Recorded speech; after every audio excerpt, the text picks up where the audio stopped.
What's up, my bright guys? So Brian here for another video. I know you guys can't see me, it's kind of dark, I know. So today we're gonna be watching Llama Art's animated horror story or something like that. And I know you probably like Brian, like 12 something at night. Well, I don't care because I'm not scared to stay up at night. And sorry for the background noise. Guys, I was going to tell you something that I'm so sorry I haven't been uploading everything. Like, I have to go places, have to get my studios ready again.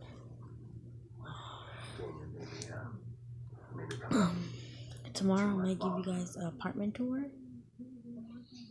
My apartment, and I'm going to tell you all the theory of it. But I thought all that, let's just get into this video.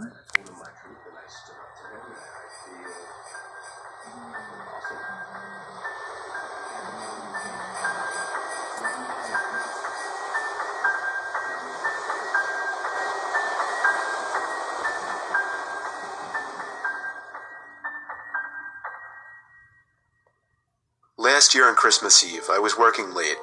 I'm 23, I work in New York City and commute home every day on the train. Since I'm one of the younger ones in the office, I got stuck with one of the shifts, so I wasn't able to get home until 5 o'clock. My family had already left a whole hour earlier to go to my cousin's house, so I had to drive alone. After having a quick snack before the half-hour drive, I got back in my car and put my cousin's address into my phone. Halfway through the drive, it started snowing. I got to my cousin's house around 6 o'clock. It was snowing heavily by this point, and I just made it in time to catch everyone starting dinner. I brought all of my gifts inside and cheerfully said hey to everyone. I stayed until around 11 o'clock. The rest of my family left a little sooner. I stayed an extra half hour or so just to hang out before leaving myself.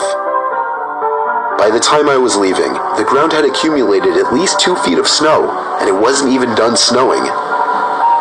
The drive home was nightmarish. The roads were hardly even plowed, and I had to drive under 20 miles per hour on most roads. The roads were completely dead at this point though, most likely because everyone was smart enough to go home before the snow accumulated. Eventually I turned onto a main road that I'm sure would usually be bustling, but at 11:15 on Christmas Eve night, there was a single car or a single light from a store. It was a ghost town. But then I did notice the flashing taillights of one car. It was parked on the side of the road, and the smoke seeping out from its exhaust with the taillights giving it a red tint. As I got closer, I realized there was somebody next to the car waving their hand in the air. I assumed something was wrong and they needed help, so me being the good Samaritan I am, I pulled up behind the car. When I opened my door, the guy approached me immediately, barely even giving me time to step out. He was an average-sized man, probably 5'10", 180 pounds. He spoke in a very demanding voice, asking me if I know anything about fixing an engine. I told him I didn't know much about cars. The guy responded very quickly to everything I said. He told me it's fine. He went inside of his car for a second, popped open his trunk, came back out and told me to just wait by the trunk for a second. I had no idea what he wanted me to do. I was really confused. He walked over to the front of his car, and I heard him open the hood. I couldn't see anything he was doing since the trunk was blocking my view, and the loud wind of the snowstorm overpowered any small noises he might have been making.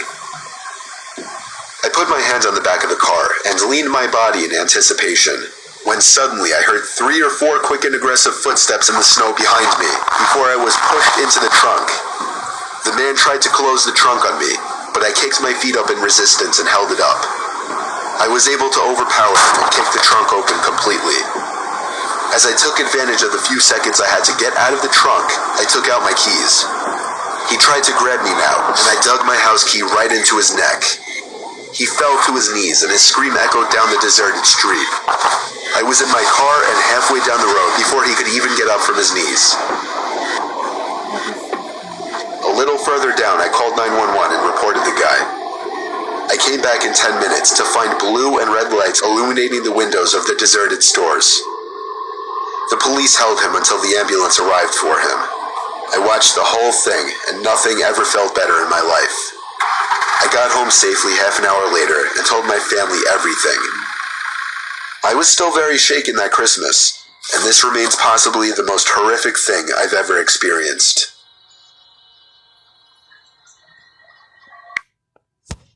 Yeah, guys, that's a lesson learned. Do not trust anybody you do not know.